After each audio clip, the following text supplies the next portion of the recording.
Samantala, Idol, mga pasahero po at driver ng bangka sa Dagupan City pahirapan po muli sa pagbiyahe sa gitna po ng pag-uulan.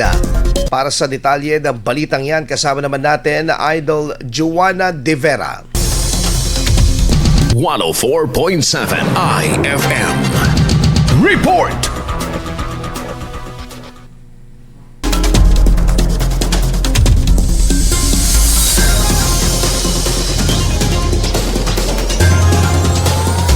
Mahirap para kay Kuya Chris ang pagbiyahe ngayon bilang pasahero ng motorboat patungo ng Island Barangay sa Dagupan City dahil sa Mas mahirap para kay Kuya Chris ang pagbiyahe ngayon bilang pasahero ng motorboat patungo ng Island Barangay sa Dagupan City dahil sa nararanasang tuloy-tuloy na pag-uulan. Anya, wala siyang magagawa at tiis na lamang muna dahil motorboat ang pinakamabilis na uri ng transportasyon patawid sa city proper at pag-uwi sa Island Barangay.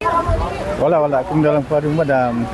Paano po pagka medyo malakas na ulan, hindi na po kayo bagay sa motor? Hindi na. Kasi pag binawala na ng Coast Guard na, pag medyo malakas ang walang kakabiyahe.